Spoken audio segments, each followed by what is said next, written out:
la BIAC, pardon, est en difficulté. Et cette difficulté se situe au niveau de la liquidité. Et pour présenter la BIAC, je voudrais d'abord dire que c'est une très vieille banque en RDC. Si vous faites ça, je crois que vous avez vu, aujourd'hui un ministre a démissionné.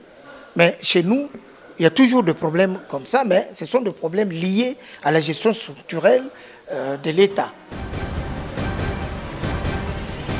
Chers téléspectateurs du micro du Pasteur Bobo, partout où vous êtes, à travers le monde, nous vous disons bonjour ou bonsoir, ça dépend de l'heure à laquelle vous nous regardez. Nous sommes à Bruxelles, capitale de la diaspora congolaise, mais aussi capitale de l'Europe. Aujourd'hui avec nous, nous avons Pasteur Aimé Bakulu Bakissa, que vous connaissez, que vous aimez tant.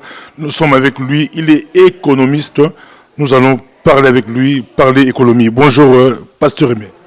Bonjour Pasteur Bobo, que Dieu vous bénisse. On vous suit partout à travers le monde. De temps à autre, quand vous passez au micro du Pasteur Bobo, les gens aiment vous écouter. Vous-même, comment vous vous portez?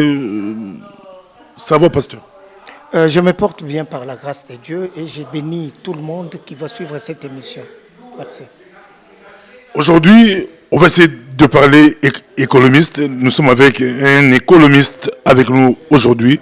L'actualité du Congo, ça bouge. Souvent, nous parlons politique, mais aujourd'hui, ça sera vraiment économie. On voit 2016, ça commence, tout bouge, tout change. D'autres disent que la BIAC est tombée en faillite. Mais on va essayer de parler un peu avec Pasteur Aimé, Monsieur Aimé Bakulu Bakissa. Qu'est-ce qui se passe avec la BIAC? Si on vous demandait d'abord de nous dire est-ce que la BIAC est en faillite, qu'est-ce qui se passe? Et puis présentez-nous la BIAC. La BIAC, pardon, est en difficulté. Et cette difficulté se situe au niveau de la liquidité. Et pour présenter la BIAC, je voudrais d'abord dire que c'est une très vieille banque en RDC. Elle est là depuis 1970 et cette banque a plus de 150 agences disséminées à travers la République démocratique du Congo et dans 16 villes. Et puis c'est la 4e banque en termes de dépôt bancaire.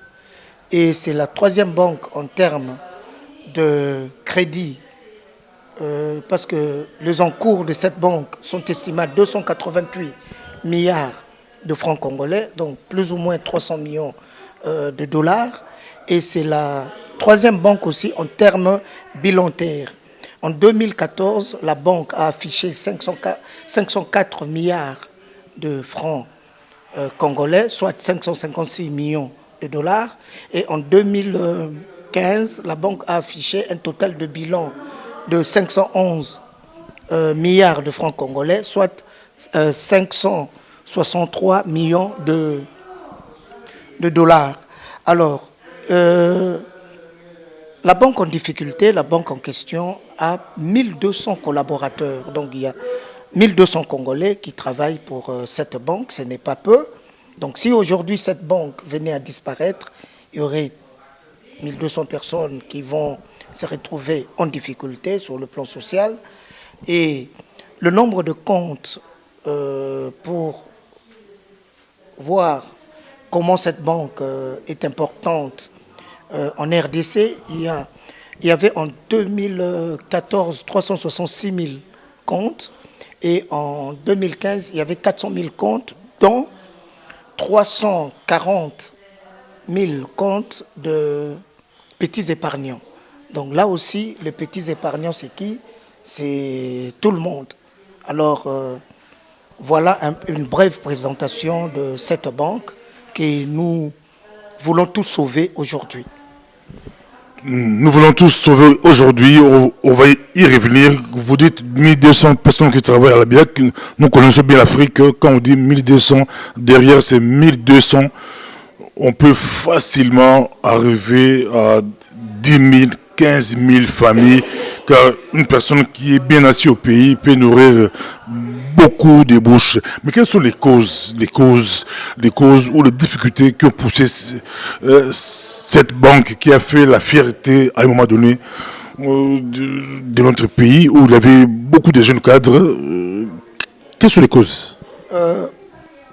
La première cause que je peux citer, d'abord sur le plan interne, de la gestion interne, il y a eu ce que j'appellerais un petit désordre. Parce que une banque, c'est la crédibilité, c'est la confiance. Mais il n'y a pas longtemps, nous avons tous vu que certains agents de cette banque ont pu s'illustrer dans ce qu'on a appelé le scandale de paye fictive de soldats de la FARDC. Donc c'était une escroquerie, mais heureusement que le parquet des Maluku s'est élevé. Et puis bon, vous voyez, donc tout ça, ça baisse quand même la crédibilité. La BIEC a contribué qu'on puisse payer des militaires qui n'existaient pas. Beaucoup d'argent sortait pour payer ces gens. Pendant plusieurs mois, cette opération-là a eu lieu et ce n'est pas bien pour une banque. Une deuxième cause, et c'est une cause malheureuse parce que quand une banque fait recours aux avances de la Banque centrale, en l'occurrence la Banque centrale du Congo, pour le cas du Congo, c'est que cette banque-là se retrouve en difficulté de trésorerie. Parce que dans une banque, qu'est-ce qui se passe? La banque doit placer l'argent, mettre l'argent à la disposition d'autres banques pour lui rapporter des revenus. Et la banque, de l'autre côté, doit aller prendre l'argent dont il a besoin pour payer aussi les intérêts.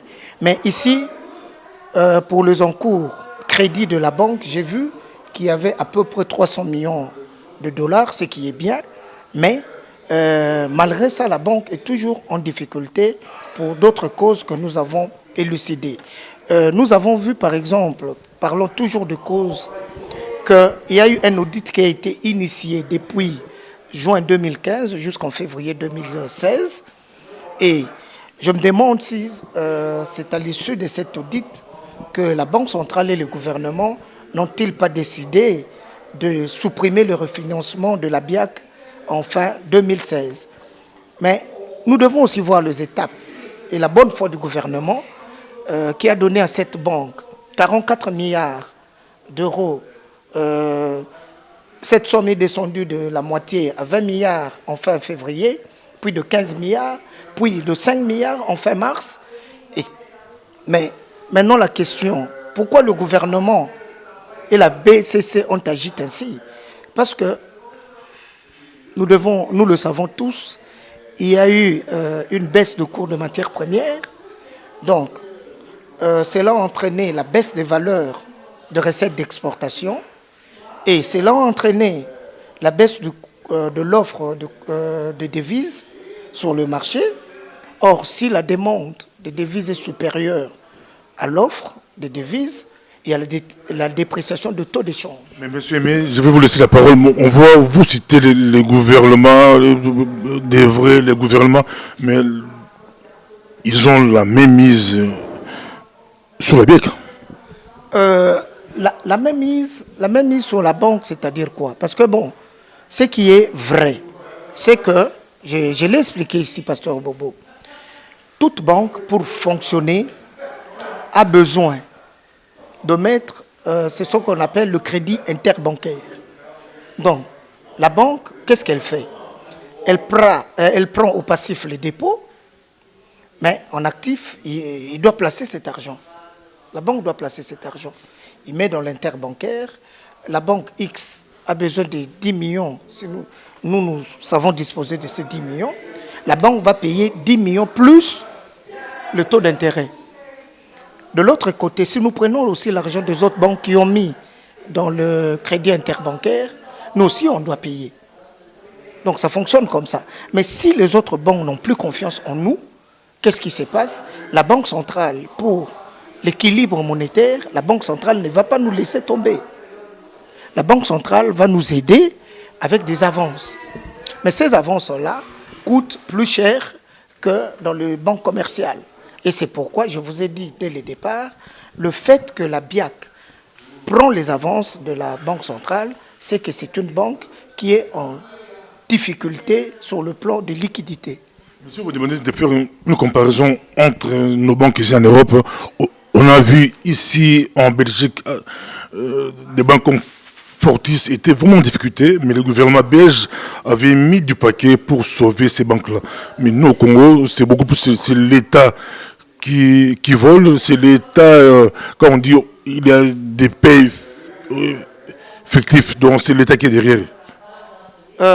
Une comparaison par rapport aussi. Non, non, non. Mais je ne pense pas qu'on puisse indexer l'État d'être à la base. À la base, c'était des agents de la BIAC qui travaillent dans la BIAC, qui est une banque privée. Ces agents-là étaient en connexion avec les agents de, je ne sais pas, de l'armée, de l'ANR et consorts. Mais ce n'est pas la responsabilité de l'État. Donc ce sont des gens qui ont fait leur magouille à leur niveau, et à la fin, l'État a quand même vu qu'il y avait un problème. Et voilà pourquoi le parquet de Maluku s'en est saisi, et puis voilà quoi. Bon, on sait que... L'émission n'est pas vraiment politique, mais vous croyez que ces agents-là qui travaillent en air et autres, qui ont la facilité de faire sortir beaucoup d'argent à la banque, ils agissent seuls? Bon, agir seul ou pas, moi j'insiste sur leur responsabilité. Mais si eux, au parquet de Maluku, ils disent que non, ce n'est pas nous, c'est lui qui nous a envoyé, c'est le pasteur Bobo ou c'est le pasteur Aimé, en ces moments-là, nous aussi nous pouvons nous permettre de dire que c'est tel ou tel qui les a envoyés. Mais jusqu'à preuve du contraire, ils ont imaginé un scénario, ça se passe partout, même ici en Belgique ou aux États-Unis et partout, il y a toujours des gens, de personnes véreuses qui prennent des initiatives pour piller une banque, pour, je ne sais pas, moi, s'attaquer à un fourgon pour prendre l'argent. Donc là, ça ne ressort pas de l'État, mais la responsabilité de l'État et son engagement était d'aider cette banque qui est déjà en difficulté depuis plusieurs années à ne pas tomber. Mais à un certain moment, est-ce que la banque centrale est obligée de continuer à les aider alors qu'il y a plus de 20 banques qui ont aussi besoin de liquidités, et elle-même la banque, parce que bon, on a parlé ici de la baisse de matières premières qui a fait chuter la valeur d'exportation, mais il y a aussi les déficits de l'État qu'il faut combler. Et puisque nous avons parlé, pasteur Bobo, de la dépréciation de la monnaie, qu'est-ce que la banque doit faire? Parce que bon, à un certain moment, depuis 2010 jusqu'à 2015, on a connu une perte de valeur sur le plan monétaire de 0,08%. Mais maintenant, on a vu que le franc congolais est passé pour $1 de 931 à 960 ou 970.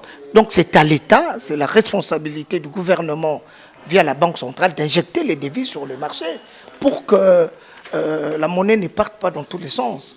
Bon, maintenant, le gouvernement, où va-t-il tirer ses ressources? Il va d'abord traquer les gens qui ont son argent. Ça, c'est logique. Hein?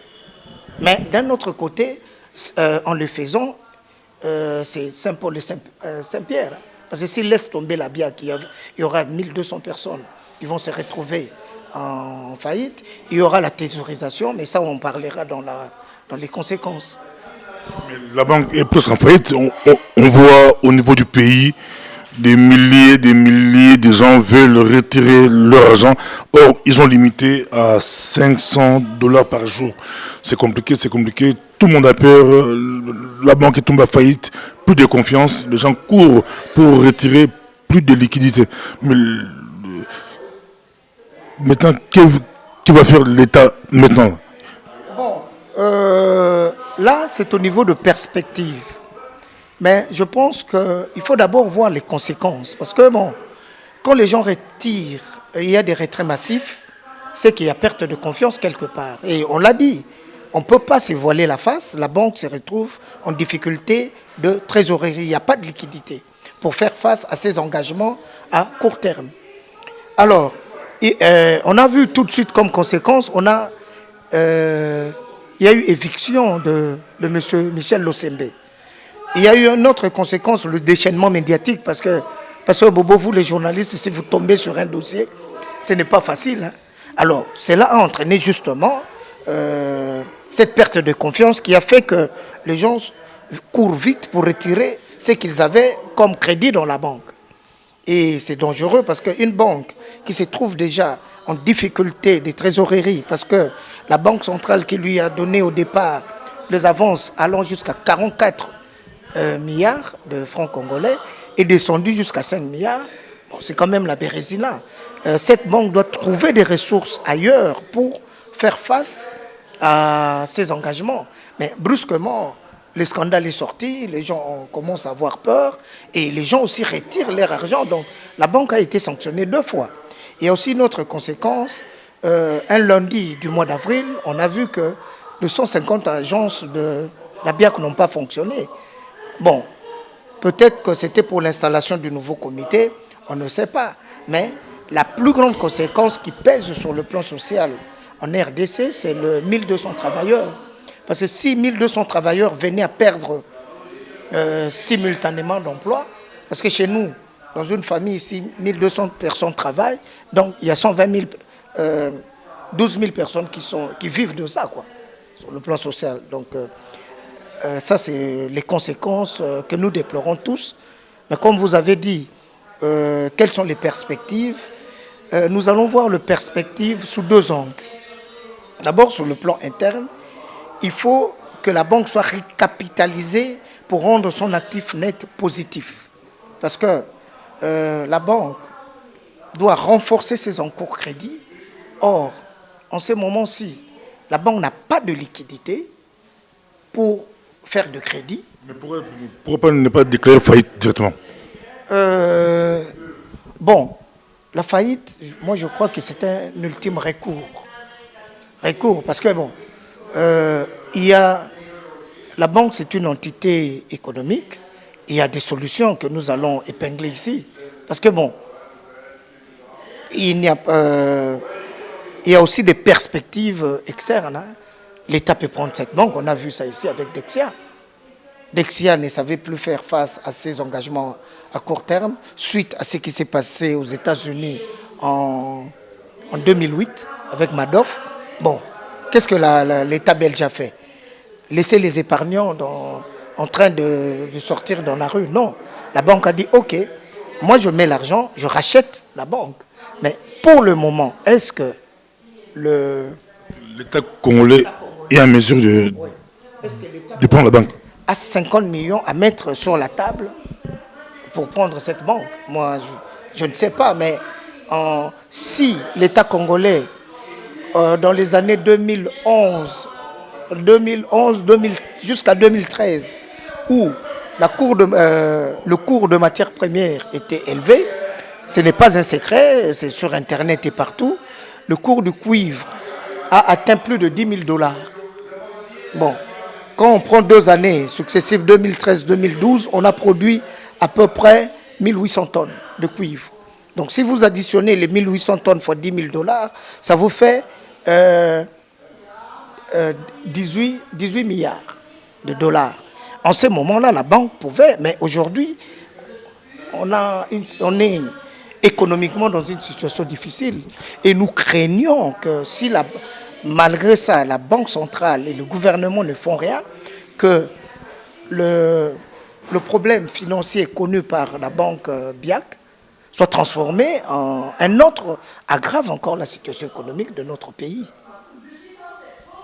On le suit partout à travers le monde, nous sommes avec vous, c'est triste au Congo, on voit c'est vraiment triste au niveau du pays, c'est vraiment triste. Hein. La BIAC, c'est presque en faillite, on ne sait pas quoi faire, on vous suit partout à travers le monde. Mais au niveau du gouvernement, ils ont quand même pris des décisions. Ils étaient ensemble, ils ont discuté, ils ont pris des mesures pour sauver la BIAC. Oui, justement, on a suivi toutes ces mesures. Toutes ces mesures visent à ce que j'ai dit, la récapitalisation de la banque pour rendre l'actif net positif. Et puis, on a dit à la banque de diminuer les charges d'exploitation.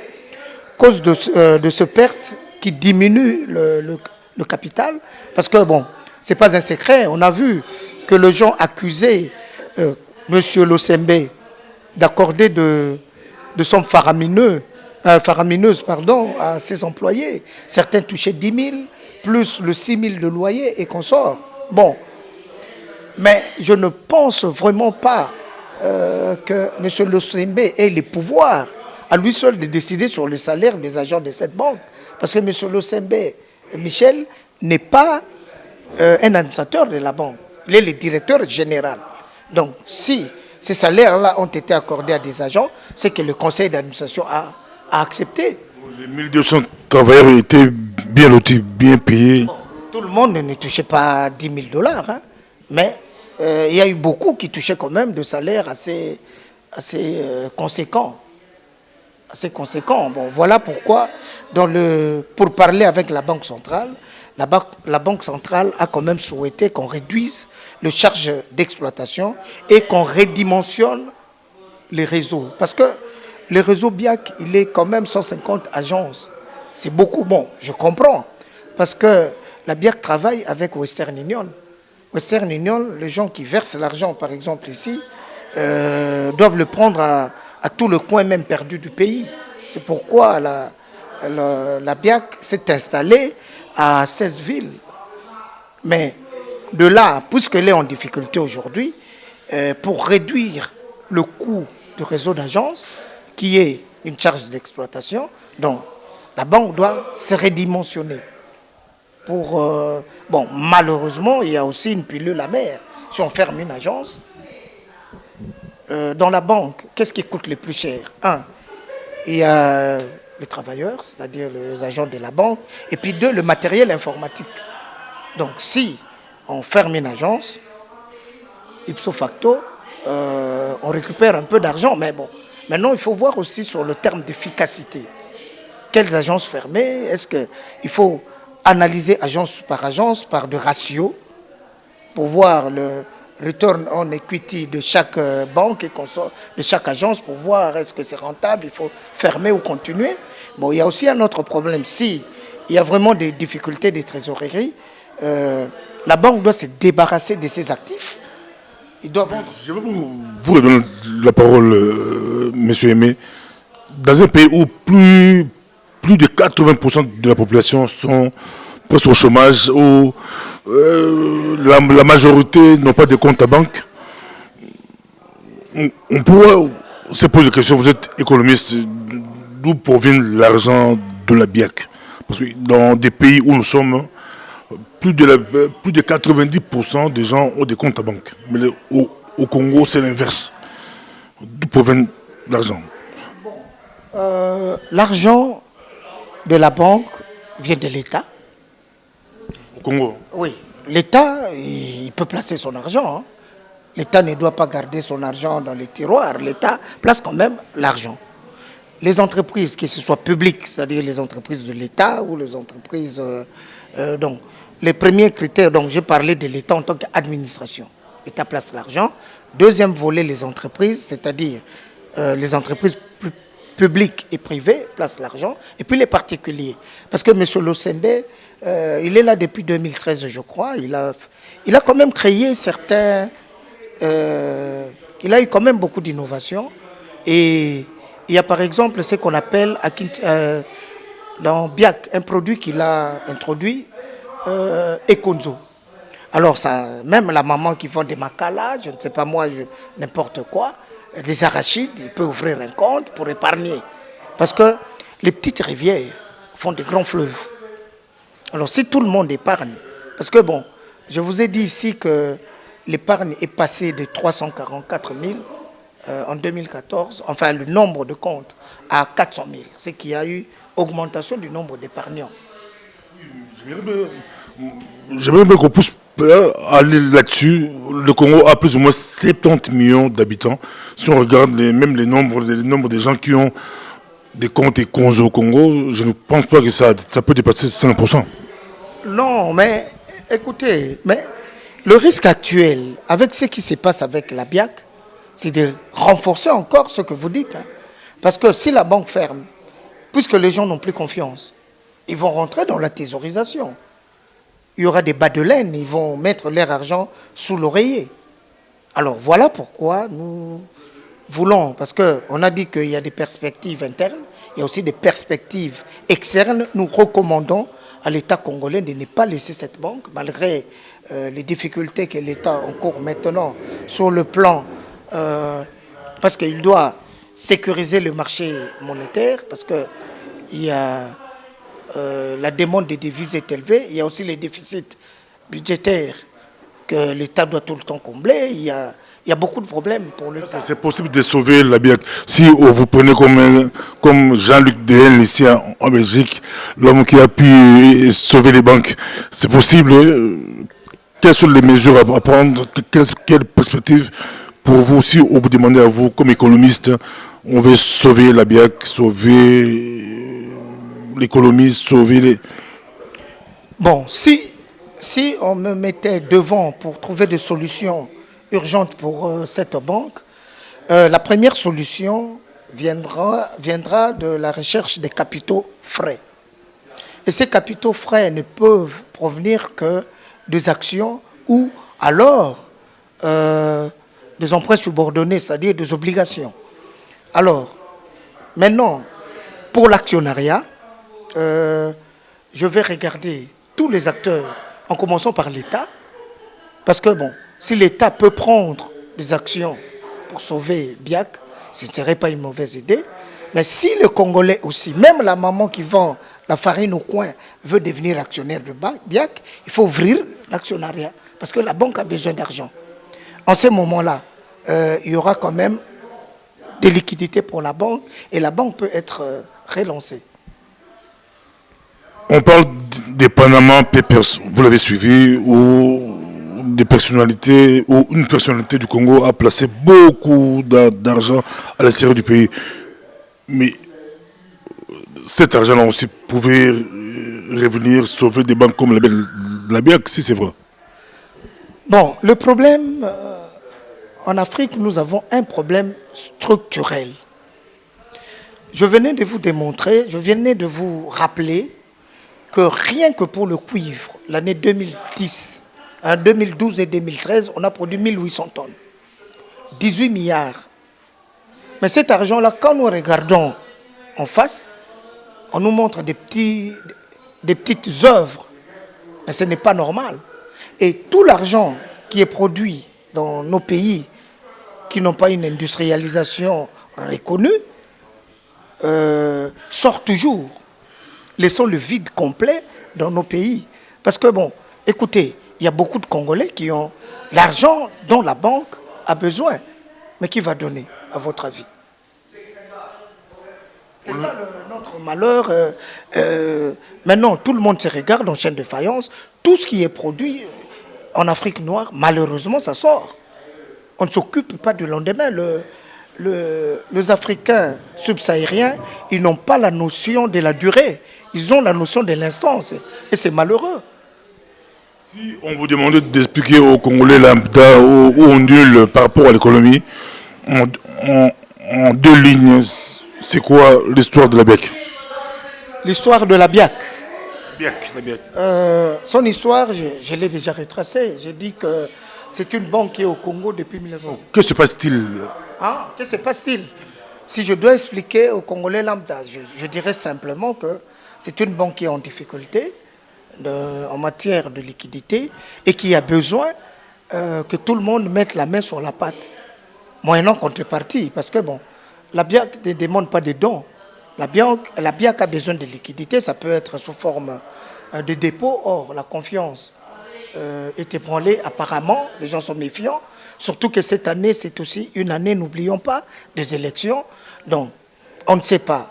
Est-ce que c'est seulement le montant de la BCC qui est sorti de la banque ou la difficulté est plus que tout ça, que certains épargnants, de gros épargnants, ont retiré leur argent. Ça aussi, ça peut être une cause que nous devons énoncer en ces lieux, quoi, si aller suivre. Donc, au Congo, maintenant, ce que nous craignons, c'est l'effet domino. Mais n'oublions pas que quand la banque centrale donnait 69 milliards Le 44 milliards, c'était pour les avances rien qu'à la BIAC. Donc les autres banques, apparemment, n'avaient pas vraiment de problème que la BIAC connaît actuellement et qui devient un problème plus ou moins structurel. Ça dépend de quel côté où vous êtes. Les gens de l'opposition diront tant mieux que cela tombe à faillite. Ça pourra précipiter le départ du locataire. Pasteur Bobo, une banque n'est pas liée à un gouvernement X ou Y. Je crois qu'on l'avait déjà dit une fois. Parce que quand je prends la banque,